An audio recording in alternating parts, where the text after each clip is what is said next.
Green the entire time. Okay. Way back the other day when I was living in a room next to a black man in the corner of a house in the middle of the street 20 feet away from Angry Ken.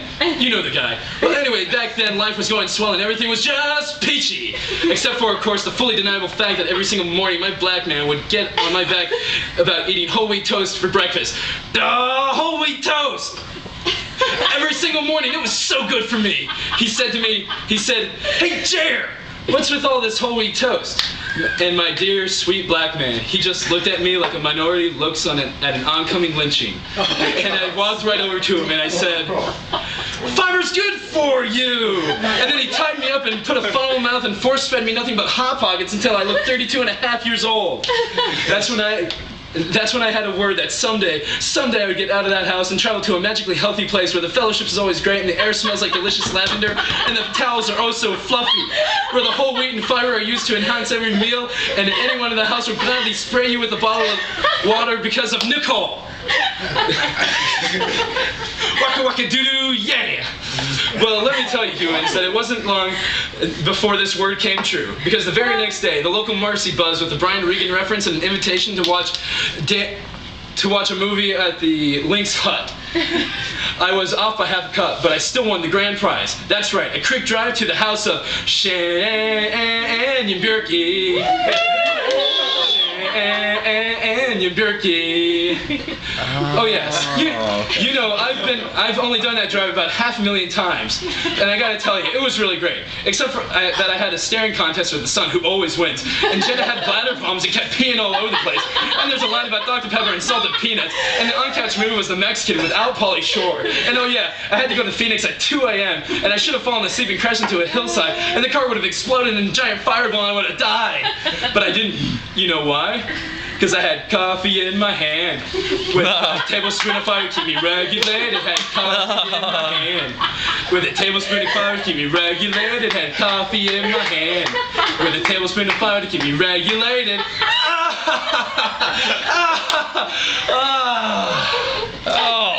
So about that time I realized something. I realized this song is about Shanon in her own days.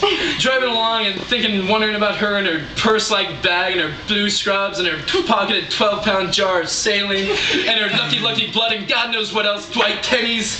Then I finally arrived to eat the world-famous Shanon Bjerke shepherd's pie, where the potatoes are oh so fluffy, and you can eat your pie right off the plates if you wanna. It's okay, they're clean. Well, a little while later, Shanon was at the VA hospital, which sometimes smells really bad and is sometimes called the Seventh Circle of Hell by Steve Hall, a joke we all love so very, very much, when suddenly she's knocking on the door. Well, now who can that be? She says, "Who is it?" No answer. "Who is it?" There's no answer. "Who is it?" They're not saying anything. So finally, Shanon goes and opens the door, and just as she suspected, it's some really old Canaanite with a flock of seagulls haircut and only 2 nostrils. Oh man, Shanon loves a good fight.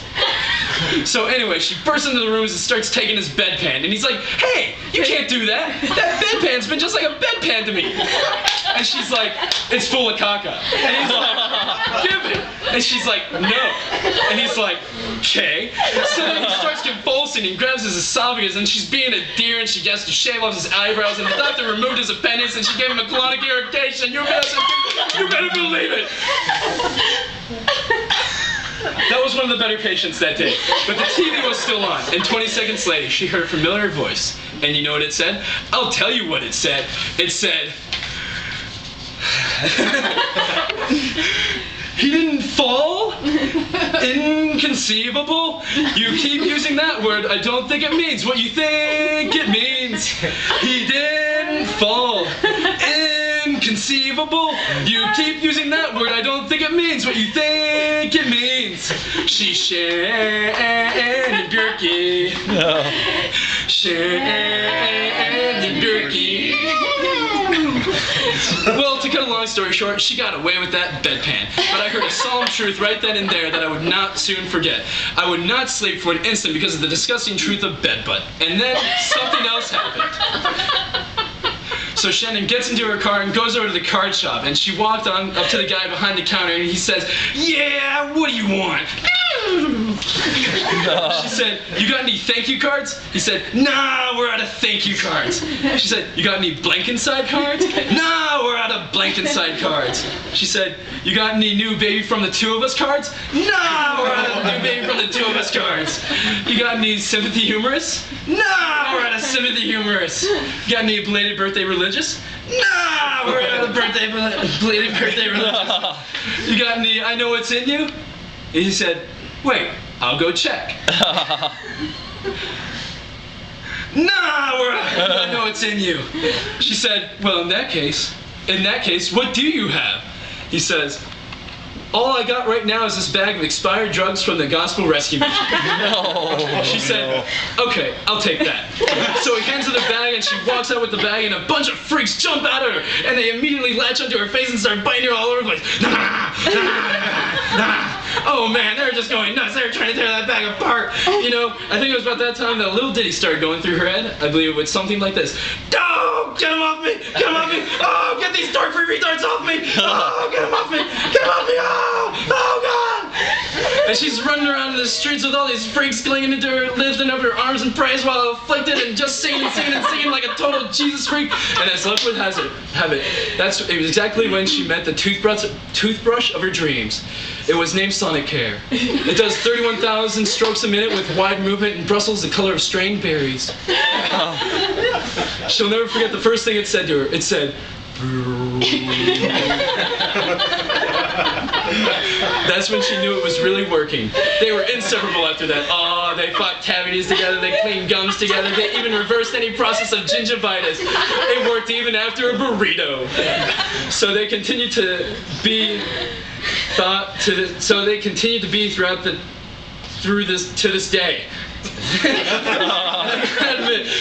It has made Shannon, and I gotta admit, it has made Shannon and her teeth look super fly. And her teeth were so very, very, very clean. Oh yeah. Later on that fateful night, Shannon said, while eating some pie, she said, "Sweet pumpkin, do you want to try some of this great pie?" And I said, "Whoa, hold on, Shannon. What did you say? You should finish eating before you talk." So she handed me a plate and I took a slice. But hey, that's just the way things go with Shanon Bjerke. Shanon Bjerke. Anyways, things really started looking up for me because about once a week I was achieving my lifelong dream. That's right, I got a part-time job at the Lynx House. I even made Employee of the Month after putting out a grease fire with my goatee. No. Everybody was pretty jealous of me after that. I got a lot of attitude. Okay, like one time I was in front of her house trying to remove some excess fronds with a handsaw when I see this big needle sticking away through my hand. So I'm like, "Hey Shannon, could there be a problem with that?"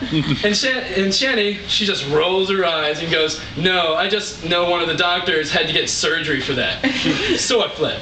And then she gets all indignant on me and she's like, "Hey man, I like Rocker's Modern Life." Well, that's just great. What the hell does that have to do with anything? I'm not a cartoon wallaby for crying out loud. But hey, she's got a really cute name, Shanaruru. So what's she trying at? So the song ends. Oh, I guess I don't. So I walk up to Shannon by the wall and she tells me she hasn't had a dance in 3 songs. Well then, I knew what she meant. Just to have fun. I took her out to the dancers playing and she starts yelling and screaming and flying all over the place and I'm like, "Hey, come on, it's lots of fun." But she just keeps rolling around on the floor and laughing and screaming. Ah! Ah! You know, just being an absolute joy in the situation. Some people are really just fun, you know? Anyways, where was I? Kind of lost my train of thought. Okay. Anyways, I know it's kind of a roundabout way of saying it, but I guess the whole point of what I'm trying to say, the whole point I'm trying to make is Shannon hates Firefly. I don't really get it, but whatever. By the way, if one day you happen to wake up and find yourself in an existential infirmary full of self-loathing and IV fluid and racked with pain in the isolation of your injury and bad odor, at least you can take a small bit of comfort in knowing that somewhere out there in this crazy mixed up old universe of ours, there's still a little lady named Shanon Bjerke. Shanon Bjerke, Shanon Bjerke, Shanon Bjerke, Shanon Bjerke, Shanon Bjerke, Shanon Bjerke, Shanon Bjerke, Shanon Bjerke. I said S-H. S-H. A-N. A-N. O-N. O-N. B. B. Bjerke. Shanon Bjerke, Shanon Bjerke, Shanon Bjerke, Shanon Bjerke, Shanon Bjerke, Shanon Bjerke, Shanon Bjerke, Shanon Bjerke, Shanon Bjerke, Shanon Bjerke, Shanon Bjerke, Shanon Bjerke, Shanon Bjerke, Shanon Bjerke.